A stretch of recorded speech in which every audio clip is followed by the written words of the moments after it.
Hello दोस्तों, आज की इस वीडियो में हम बात करने वाले हैं केंद्रीय रिजर्व पुलिस बल यानी सीआरपीएफ कांस्टेबल की वैकेंसी आई हुई है और इसका ऑनलाइन आवेदन भी शुरू हो चुका है। इस वीडियो में आपको पूरी प्रोसेस बताने वाला हूं कि किस प्रकार से आप सीआरपीएफ कांस्टेबल का ऑनलाइन आवेदन कर सकते हैं और क्या क्या जानकारी आपको फिल करना है। Step by step live form fill करके आपको दिखाने वाला हूँ। साथ ही साथ इस आपका क्या क्वालिफिकेशन रहेगा, क्या आपका एज लिमिट रहेगा, ये सारी जानकारी आपको बताने वाला हूँ। वीडियो को अंत तक बने रहे। अगर हमारे चैनल को अभी तक सब्सक्राइब नहीं किया तो सब्सक्राइब करें, लाइक करें और दोस्तों को साथ शेयर करें, जिससे आने वाली सारी अपडेट आपको मिल सके। दोस्तों, फॉर्म को अप्लाई करने के लिए आपको सीआरपीएफ के ऑफिशियल वेबसाइट को आपको आ जाना है। इसका लिंक मैं अपने वीडियो को डिस्क्रिप्शन में दे दूंगा, वहां से जाके आपको लिंक पर क्लिक करके इसके वेबसाइट पे आपको आ जाना है। आने के बाद दोस्तों यहाँ पे नीचे में आएंगे तो यहाँ पे दोस्तों एडवर्टाइजमेंट दी हुई है। इस एडवर्टाइजमेंट को आप डाउनलोड करके आपको अच्छे से रीड आउट कर लेनी है। जैसे कि मैंने इसका एडवर्टाइजमेंट ओपन कर लिया है तो यहाँ पे दोस्तों ऑनलाइन एप्लीकेशन जो स्टार्ट हो चुका है 20 अप्रैल 2026 से यहाँ पे फॉर्म स्टार्ट हो चुका है और लास्ट डेट यहाँ पे दोस्तों है 19 मई 2026 तक आप फॉर्म को अप्लाई कर सकते हैं। उसके बाद दोस्तों यहाँ पे नीचे आएंगे तो यहाँ पे जो रिक्रूटमेंट आई है, यहाँ पे डोमिसाइल बेस्ड पैटर्न पे यहाँ पे रिक्रूटमेंट आई है। अगर आप जिस स्टेट से या यूटी से अप्लाई करना चाहते हैं, उस यूटी या स्टेट का आप मूल निवासी होना चाहिए, तभी आप फॉर्म को यहाँ पे अप्लाई कर सकते हैं। उसके बाद यहाँ पे नीचे आएंगे तो यहाँ पे पे स्केल दिया हुआ है, पे स्केल के बारे में यहाँ पे दिया हुआ है और यहाँ पे वैकेंसीज के बारे में दी हुई है। दोस्तों यहाँ पे कांस्टेबल टेक्निकल और ट्रेडमैन के लिए यहाँ पे टोटल वैकेंसी यहाँ पे 9175 यहाँ पे वैकेंसी निकाली गई है। और यहाँ पे मेल कैंडिडेट के लिए 9096 यहाँ पे वैकेंसी निकाली गई है और फीमेल कैंडिडेट के लिए यहाँ पे दोस्तों 79 वैकेंसी यहाँ पे निकाली गई है। उसके बाद नीचे आएंगे तो यहाँ पे आप मेल पोस्ट के लिए यहाँ पे वैकेंसीज का डिटेल आप देख सकते हैं। अलग अलग स्टेट के यूटी के लिए यहाँ पे अलग अलग यहाँ पे वैकेंसी निकाली गई है और यहाँ पे पोस्ट वाइज यहाँ पे वैकेंसी निकाली गई है। उसके बाद नीचे आएंगे तो यहाँ पे फीमेल पोस्ट के लिए यहाँ पे दिया हुआ है, तो इसको भी आपको अच्छे से चेकआउट कर लेनी है। उसके बाद दोस्तों यहाँ पे नीचे आएंगे तो यहाँ पे वैकेंसी पॉइनर के लिए यहाँ पे दिया हुआ है, तो पॉइनर के लिए यहाँ पे ऑल इंडिया बेसिस यहाँ पे दोस्तों अगर है तो आप यहाँ पे फॉर्म अप्लाई कर सकते हैं। इंडिया में आप कहीं से भी है तो आप पॉइनर विंग के लिए यहाँ पे फॉर्म को आप अप्लाई करते हैं। उसके बाद दोस्तों यहाँ पे नीचे में आएंगे तो यहाँ पे एज लिमिट के बारे में दिया हुआ है, तो एज लिमिट यहाँ पे कंस्टेबल ड्राइवर के लिए जो एज लिमिट रहेगा 21 से 27 साल यहाँ पे होना चाहिए, जो कि आपका एज काउंट किया जाएगा 1/1/2026 तक यहाँ पे आपका एज काउंट किया जाएगा। उसके बाद दोस्तों यहाँ पे कंस्टेबल ड्राइवर को छोड़ के जितने भी वैकेंसी यहाँ पे निकाली गई है, उसके लिए दोस्तों यहाँ पे एज लिमिट है जो 18 से 23 साल आपका होना चाहिए और एज का जो काउंट किया जाएगा 1/1/2026 तक यहाँ पे आपका एज काउंट किया जाएगा। अगर आपका डेट ऑफ बर्थ 2/1/2003 से यहाँ पे 1/1/2008 के बीच में अगर आपका डेट ऑफ बर्थ है तो आप फॉर्म को यहाँ पे अप्लाई कर सकते हैं। उसके बाद यहाँ पे एज रिलैक्सेशन के बारे में दिया हुआ है, तो यहाँ से आपको अच्छे से चेकआउट कर लेनी है। चेकआउट करने के बाद में दोस्तों यहाँ पे नीचे में आएंगे तो यहाँ पे आपका एजुकेशन क्वालिफिकेशन यहाँ पे दिया हुआ है। अलग अलग पोस्ट के लिए यहाँ पे अलग अलग क्वालिफिकेशन दिया है, जैसे कि यहाँ ड्राइवर के लिए दोस्तों दिया हुआ है यहाँ पे एजुकेशन क्वालिफिकेशन के मेट्रिकुलेशन आपका होना चाहिए और साथ ही साथ यहाँ पे heavy transport vehicle driving licence आपका होना चाहिए। उसके बाद यहाँ पे मैकेनिक मोटर व्हीकल के लिए यहाँ पे दिया हुआ है, इसको भी आपको अच्छे से चेकआउट कर लेनी है। यहाँ पे पॉइंटर के लिए यहाँ पे दिया हुआ है। एक बार फॉर्म अप्लाई करने से पहले एक बार आपको अच्छे से यहाँ पे एडवर्टाइजमेंट को अच्छे से आपको रीड आउट कर लेनी है, तभी आपको फॉर्म को अप्लाई करना है। फॉर्म अप्लाई करने फिर से आपको ऑफिशियल वेबसाइट पे आपको आना है। आने के बाद दोस्तों यहाँ पे आप देख सकते हैं कि link to apply fill up online application form दिया है। यहाँ पे नीचे में दोस्तों एक लिंक दिया है, इस पे आपको क्लिक कर देनी है। क्लिक करते ही यहाँ पे अगला सेक्शन यहाँ पे ओपन हो जाएगा। तो दोस्तों यहाँ पे अगर आपने फर्स्ट टाइम अप्लाई कर रहा है फॉर्म को तो यहाँ पे रजिस्ट्रेशन आपको करना होगा, तो रजिस्ट्रेशन करने के लिए यहाँ पे रजिस्टर दिया है, इस पे आपको क्लिक कर देनी है। रजिस्टर पर क्लिक करते हैं यहाँ पे अगला सेक्शन आपका ओपन हो जाएगा, तो यहाँ पे आपको बेसिक डिटेल यहाँ पे आपको फिल करनी है। तो सबसे पहले यहाँ से आपको कैंडिडेट का फुल नेम इसमें आपको इंटर कर लेनी है। उसके बाद यहाँ से आपको ईमेल आईडी यहाँ पे आपको इंटर करनी है। यहाँ पे email ID active email ID यहाँ पे आप इंटर करेंगे। उसके बाद यहाँ से आपको मोबाइल नंबर यहाँ पे आपको इंटर करनी है। यहाँ पे एक्टिव मोबाइल नंबर यहाँ पे इंटर करेंगे। इंटर करने के बाद यहाँ पे दोस्तों जनरेट ओटीपी है, इस पे आपको क्लिक कर देनी है। जनरेट ओटीपी पे क्लिक करते ही आपका मोबाइल और ईमेल आईडी पे यहाँ पे ओटीपी चले जाएगा और उस ओटीपी को मोबाइल वाले मोबाइल सेक्शन में और ईमेल वाले ईमेल सेक्शन में यहाँ पे आपको इंटर कर लेनी है। इंटर करने के बाद यहाँ पे वेरीफाई ओटीपी का ऑप्शन आ जाएगा, इस पे आपको क्लिक कर देनी है। ओटीपी वेरीफाई करने के बाद में यहाँ पे इंस्ट्रक्शन आ जाएगा, इस इंस्ट्रक्शन को आपको अच्छे से रीड आउट कर लेनी है। रीड आउट करने के बाद यहाँ पे क्लोज दिया है, इस पे आपको क्लिक कर देनी है। क्लिक करते ही यहाँ पे अगला सेक्शन यहाँ पे ओपन हो जाएगा। उसके बाद दोस्तों यहाँ पे ऊपर में आप देख सकते हैं कि यहाँ पे रिक्रूटमेंट ओपनिंग दिया हुआ है, इस पे आपको क्लिक कर देनी है। क्लिक करते ही यहाँ पे करेंट रिक्रूटमेंट ओपनिंग यहाँ पे दिखा रहा है यहाँ पे दोस्तों, तो आप देख सकते हैं कि constable technical tradesman and pointer के लिए यहाँ पे रिक्रूटमेंट चल रही है। तो यहाँ पे अप्लाई हियर दिया है, इस पे आपको क्लिक कर देनी है। अप्लाई हियर पे क्लिक करते ही आपका अगला सेक्शन ओपन हो जाएगा। तो ऊपर में आप देख सकते हैं कैंडिडेट का नाम, मोबाइल नंबर और ईमेल आईडी आपको दिखेगा। उसके बाद नीचे आएँगे तो यहाँ से आपको आइडेंटिटी डिटेल यहाँ पे आपको बतानी है। तो इस पे क्लिक करके आपको यहाँ से आइडेंटिटी टाइप यहाँ पे सिलेक्ट करनी है, जैसे कि passport, pan card, driving licence, Aadhaar card, voter card, employee ID card, यहाँ पे any other photo ID card यहाँ पे आप देख सकते हैं। जैसे कि मैंने यहाँ पे आधार कार्ड सिलेक्ट कर लिया है। उसके बाद यहाँ से आपको आधार नंबर इसमें आपको इंटर कर लेनी है। उसके बाद यहाँ पे आधार कार्ड पे जो नाम है यहाँ से आपको इंटर कर लेनी है। इंटर करने के बाद दोस्तों यहाँ पे नीचे आएँगे तो यहाँ पे एडिशनल इन्फॉर्मेशन आपको बतानी है। यहाँ पे डेट ऑफ बर्थ यहाँ से आपको सिलेक्ट करनी है। आप मैट्रिकुलेशन के सर्टिफिकेट के अकॉर्डिंग यहाँ से आपको डेट ऑफ बर्थ यहाँ से आपको सिलेक्ट करनी है कि आपका डेट ऑफ बर्थ क्या है। आप यहाँ से डेट ऑफ बर्थ यहाँ पे आपको सिलेक्ट कर लेनी है। सिलेक्ट करते ही यहाँ पे आपका एज आ जाएगा। उसके बाद यहाँ से आपको नेशनलिटी यहाँ से आपको सिलेक्ट कर लेनी है, इंडियन।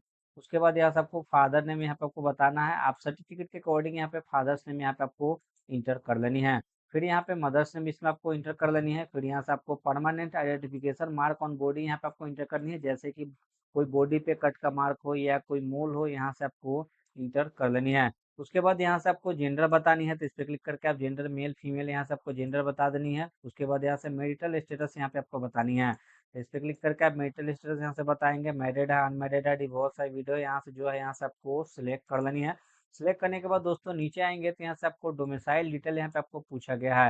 यहाँ पे पूछा गया है कि क्या आपके पास डोमिसाइल प्रमाण पत्र है, तो आप यहाँ से यस करेंगे। यस करने के बाद यहाँ पे पूछा जा रहा है कि आप अपने मूल राज्य केंद्र शासित प्रदेश से दूसरे राज्य केंद्र शासित प्रदेश में प्रवासित हुए हैं या माइग्रेट हुए हैं, एक स्टेट से दूसरे स्टेट में अगर आप माइग्रेट हुए हैं तो आप यहाँ से यस करेंगे, अगर नहीं हुए हैं तो आप यहाँ से नो करेंगे। उसके बाद यहाँ से आपको स्टेट ऑफ ओरिजिन यहाँ पे बतानी है, आप किस स्टेट से बिलोंग करते हैं, यहाँ से आपको स्टेट बतानी है। फिर यहाँ से आपको डिस्ट्रिक्ट बतानी है कि आपका डिस्ट्रिक्ट का नाम क्या है, आप यहाँ से डिस्ट्रिक्ट का नाम यहाँ से आपको सिलेक्ट कर लेनी है। फिर यहाँ से आपको डोमिसाइल सर्टिफिकेट नंबर यहाँ से आपको इंटर कर लेनी है। इंटर करने के बाद दोस्तों नीचे आएँगे तो यहाँ से आपको कैटेगरी रिजर्वेशन आपको बताना है, यहाँ से आपको रिलीजन सेलेक्ट करना है कि आप किस धर्म से आते हैं, यहाँ से आपको रिलीजन आपको सिलेक्ट कर लेनी है। सिलेक्ट करने के बाद यहाँ से आपको कैटेगरी बतानी है कि आपका कैटेगरी क्या है। तो इस पे क्लिक करके जैसे कि यूआर यहाँ पे दिया हुआ है, जनरल दिया है, यहाँ पे एससी, एसटी, ओबीसी, ईडब्ल्यूएस, जिस कैटेगरी से आप बिलोंग करते हैं उस कैटेगरी को यहाँ से आपको सिलेक्ट कर लेनी है। जैसे कि यहाँ पे मैंने ओबीसी सिलेक्ट किया, ओबीसी सिलेक्ट करते ही यहाँ पे दोस्तों सर्टिफिकेट नंबर यहाँ पे आपको इंटर करनी होगी। उसके बाद यहाँ से आपको स्टेट बताना है कि आपके कौन से स्टेट से आपका सर्टिफिकेट इश्यू हुआ है, तो यहाँ से आपको स्टेट आपको सिलेक्ट करनी है। दोस्तों यहाँ पे जो कैटेगरी सर्टिफिकेट यहाँ पे देना है आपको, सेंट्रल का यहाँ पे कैटेगरी सर्टिफिकेट यहाँ पे आपको देनी होगी। उसके बाद यहाँ पे सर्टिफिकेट इशूइंग डिस्ट्रिक्ट यहाँ पे आपको बताना है कि जिस से आपका सर्टिफिकेट इशू हुआ है, यहाँ से आपको डिस्ट्रिक्ट यहाँ पे सिलेक्ट कर लेनी है। सिलेक्ट करने के बाद यहाँ से आपको सर्टिफिकेट इशूइंग अथॉरिटी यहाँ पे बतानी है। इस पे क्लिक करके जैसे कि डिस्ट्रिक्ट मजिस्ट्रेट अगर हुआ है तो डिस्ट्रिक्ट मजिस्ट्रेट यहाँ सिलेक्ट करेंगे। यहाँ पे दोस्तों ये दिया है, अगर आपका एसडीएम से हुआ है या तहसीलदार से हुआ है तो यहाँ से आपको तहसीलदार यहाँ से आपको सिलेक्ट कर लेनी है। सिलेक्ट करने के बाद नीचे आएंगे तो यहाँ पे आपको सर्टिफिकेट इशूइंग डेट यहाँ से आपको बतानी है कि आपका सर्टिफिकेट जो इशू हुआ है कब आपका इशू हुआ है, यहाँ से आपको सिलेक्ट करनी है। सिलेक्ट करके यहाँ से आपको डेट बतानी है। डेट बताने के बाद दोस्तों नीचे आएंगे तो यहाँ पे अदर रिजर्वेशन डिटेल यहाँ पे आपको पूछा गया है। जैसे यहाँ पे मोड ऑफ रिक्रूटमेंट यहाँ पे दिया गया है कि भर्ती का तरीका आपका क्या है। जैसे कि अगर आप एक सर्विसमैन है तो यहाँ से आपको एक सर्विसमैन यहाँ पे सिलेक्ट कर लेनी है। उसके बाद दोस्तों यहाँ पे एक सर्विसमैन सिलेक्ट करते ही यहाँ पे आपका यस रहेगा। उसके बाद यहाँ से आपको सर्टिफिकेट नंबर इसमें आपको इंटर करनी है। उसके बाद यहाँ पे डेट ऑफ ज्वाइनिंग यहाँ पे बतानी है। उसके बाद यहाँ पे डिस्चार्ज डेट यहाँ पे आपको सिलेक्ट करनी है। यहाँ पे टोटल सर्विस आपको आ जाएगा। उसके बाद अगर आप मोड ऑफ रिक्रूटमेंट यहाँ पे दोस्तों जैसे ही यहाँ पे डायरेक्ट एंट्री करेंगे तो यहाँ पे नो आ जाएगा। उसके बाद दोस्तों यहाँ पे पूछा जा रहा है कि आपके खिलाफ कोई आपराधिक मामला लंबित है, अगर है तो आप यस करेंगे, नहीं है तो यहाँ पे नो करेंगे। उसके बाद यहाँ पे दिया है कि दोस्तों 1984 के दंगों में मारे गए पीड़ितों के बच्चे और आश्रित है तो आप यहाँ से यस कर सकते हैं, नहीं है तो आप यहाँ से नो कर सकते हैं। उसके बाद दोस्तों अगर आपको कोई स्पोर्ट में अचीवमेंट है तो आप यहाँ से यस करेंगे। यस करने के बाद उसकी डिटेल यहाँ पे आपको बतानी है, अगर नहीं है तो आप यहाँ से नो करेंगे। उसके बाद दोस्तों नीचे आएंगे तो यहाँ पे पोस्ट सिलेक्शन आपको करना होगा। तो इस पे क्लिक करके आपको यहाँ से पोस्ट सिलेक्शन कर सकते हैं, जिस पोस्ट के लिए आप अप्लाई करना चाहते हैं यहाँ से उस पोस्ट को यहाँ से आपको सिलेक्ट कर लेनी है। सिलेक्ट करने के बाद जैसे कि मैंने यहाँ पे दोस्तों इलेक्ट्रीशियन करना चाहता हूँ या ड्राइवर ड्राइवर के लिए करना चाहता हूँ, तो यहाँ से जैसे ड्राइवर के लिए मैंने सिलेक्ट कर लिया। सिलेक्ट करने के बाद दोस्तों यहाँ पे सेव एंड नेक्स्ट दिया है, इस पे आपको क्लिक कर देनी है। सेव एंड नेक्स्ट करते ही आपका अगला सेक्शन यहाँ पे ओपन हो जाएगा। तो यहाँ से आपको एड्रेस डिटेल यहाँ पे आपको फिल करनी है। तो सबसे पहले यहाँ से आपको परमानेंट एड्रेस यहाँ पे आपको बतानी होगी। यहाँ से आपको परमानेंट एड्रेस यहाँ पे आपको इंटर कर लेनी है। उसके बाद नीचे में आएंगे तो यहाँ से आपका पिन कोड इसमें आपको इंटर करनी है कि आपका एरिया का पिन कोड क्या है। आप यहाँ से इंटर करेंगे, फिर यहाँ से आपको स्टेट बतानी है कि आप किस स्टेट से बिलोंग करते हैं। जिस स्टेट से आप बिलोंग करते हैं, उस स्टेट को यहाँ से आपको सिलेक्ट कर लेनी है। सिलेक्ट करने के बाद यहाँ से आपको डिस्ट्रिक्ट बतानी है कि आपका डिस्ट्रिक्ट कौन सा है। आप यहाँ से डिस्ट्रिक्ट को सिलेक्ट करेंगे। उसके बाद दोस्तों यहाँ से विलेज या सिटी का नाम इसमें आपको इंटर कर लेनी है। उसके बाद यहाँ से आपको नियरेस्ट पुलिस स्टेशन यहाँ से आपको इंटर कर लेनी है। इंटर करने के बाद यहाँ से आपको पोस्ट ऑफिस इसमें आपको इंटर करनी होगी। फिर यहाँ से आपको तहसील का नाम इसमें आपको इंटर करनी है, यानी कि ब्लॉक का नाम इसमें आपको इंटर कर लेनी है। उसके बाद दोस्तों नीचे आएंगे तो अगर आपका कोरोस्पोंडेंस एड्रेस और परमानेंट एड्रेस अगर सेम है तो यहाँ से चेक बॉक्स पे आपको टिक कर देनी है। अगर सेम नहीं है तो यहाँ पे अनटिक करनी है। अनटिक करने के बाद यहाँ से फिर से यहाँ पे डिटेल आपको इंटर करनी होगी। उसके बाद दोस्तों नीचे आएंगे तो यहाँ पे सेव एंड नेक्स्ट दिया है, इस पे आपको क्लिक कर देनी है। 7 नेक्स्ट करते हैं, यहाँ पे अगला सेक्शन आपका ओपन हो जाएगा। तो यहाँ से आपको क्वालिफिकेशन डिटेल यहाँ पे आपको बतानी है। तो इसमें आएंगे दोस्तों, यहाँ पे क्वालिफिकेशन टाइप यहाँ से आपको सबसे पहले यहाँ से सिलेक्ट करनी है कि आपका क्वालिफिकेशन टाइप क्या है। तो यहाँ से आपको मैट्रिक यहाँ से आपको सिलेक्ट कर लेनी है। सिलेक्ट करने के बाद यहाँ से आपको सर्टिफिकेट नंबर यहाँ से आपको इंटर करनी है कि आपका मेट्रिकुलेशन के सर्टिफिकेट नंबर क्या है। यहाँ पे आपको इंटर कर लीजिए, जैसे कि मैंने यहाँ पे सैंपल शो कर रखा है। उसके बाद यहाँ से आपको साल यहाँ पे बतानी है कब आपने मेट्रिकुलेशन पास किया था। आप यहाँ से सिलेक्ट करेंगे। सेलेक्ट करने के बाद यहाँ से आपको बोर्ड या यूनिवर्सिटी का स्टेट यहाँ पे बताना है कि आपने किस स्टेट से मैट्रिकुलेशन कर रखा है। जिस स्टेट से आपने मैट्रिकुलेशन कर रखा है, उस स्टेट का नाम यहाँ से आपको सिलेक्ट कर लेनी है। सिलेक्ट करने के बाद यहाँ से आपको बोर्ड का नाम यहाँ पे बताना है कि आपने किस बोर्ड से कर रखा है। जैसे कि बोर्ड ऑफ टेक्निकल है, यहाँ पे सीबीएसई बोर्ड है, आईसीएसई बोर्ड है, या अदर बोर्ड है, या पंजाब स्टेट बोर्ड है। यहाँ पे दोस्तों स्टेट बोर्ड भी दिया हुआ है, या स्टेट टेक्निकल बोर्ड है। जिस बोर्ड से आपने मैट्रिकुलेशन कर रखा है, उस बोर्ड का नाम यहाँ से दोस्तों सिलेक्ट कर लेनी है। सिलेक्ट करने के बाद यहाँ पे ऐड दिया है, इस पे आपको क्लिक कर देनी है। क्लिक करते ही यहाँ पे दोस्तों नीचे में यहाँ पे ऐड हो जाएगा। ऐड होने के बाद दोस्तों यहाँ पे सेव एंड नेक्स्ट दिया है, इस पे आपको क्लिक कर देनी है। सेव एंड नेक्स्ट करते हैं, यहाँ पे अगला सेक्शन आपका ओपन हो जाएगा। तो यहाँ पे आप देख सकते हैं कि पोस्ट के यहाँ पे नाम दिया हुआ है कि मैंने यहाँ पे सिलेक्ट किया था ड्राइवर पोस्ट के लिए। उसके बाद दोस्तों नीचे आएंगे तो यहाँ पे मिनिमम मेट्रिकुलेशन क्वालिफिकेशन दिया है, तो इस पे क्लिक करके आपको यहाँ से यस कर लेनी है। यस करने के बाद यहाँ से आपको मेट्रिकुलेशन के यहाँ पे आपको डिटेल देनी है, जैसे कि यहाँ पे आपने मेट्रिकुलेशन किस बोर्ड से आपने कर रखा है, उस बोर्ड का नाम यहाँ से आपको इंटर कर लेनी है। इंटर करने के बाद में दोस्तों यहाँ पे आपको रोल नंबर इसमें आपको इंटर करनी है कि आपका रोल नंबर क्या है। आप यहाँ से रोल नंबर इंटर करेंगे।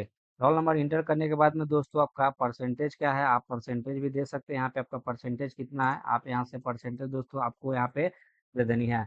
परसेंटेज देने के बाद दोस्तों नीचे आएंगे तो यहाँ पे ड्राइविंग लाइसेंस के बारे में पूछा गया, तो यहाँ पे क्लिक करके आपको यहाँ से यस कर देनी है। यस करने के बाद यहाँ पे ड्राइविंग लाइसेंस में आपका नाम क्या है, तो यहाँ पे ड्राइविंग लाइसेंस नंबर क्या है, आप यहाँ से इंटर कर सकते हैं। इंटर करने के बाद दोस्तों नीचे आएंगे तो यहाँ पे सेव एंड नेक्स्ट दिया है, इस पे आपको क्लिक कर देनी है। सेव एंड नेक्स्ट करते ही यहाँ पे अगला सेक्शन आपका ओपन हो जाएगा। तो यहाँ से आपको डॉक्यूमेंट अपलोड करनी है। तो यहाँ पे दोस्तों नीचे में आप देख सकते हैं कि यहाँ पे सबसे पहले आपको फोटोग्राफ यहाँ पे आपको अपलोड करनी है। उसके बाद यहाँ से आपको सिग्नेचर अपलोड करनी है। फिर यहाँ से आपको कास्ट सर्टिफिकेट यहाँ से आपको अपलोड करनी है। तो यहाँ पे कास्ट सर्टिफिकेट आपको सेंट्रल वाले अपलोड यहाँ पे करनी होगी। उसके बाद नीचे आएंगे तो यहाँ पे मेट्रिकुलेशन का सर्टिफिकेट जो होता है यहाँ से आपको अपलोड करने होते हैं। इस पर क्लिक करके आप यहाँ से अपलोड कर लेंगे। उसके बाद नीचे आएंगे तो यहाँ पे आप देख सकते हैं कि फोटो का जो साइज है दोस्तों यहाँ पे 50 KB से 100 KB के बीच आपका होना चाहिए।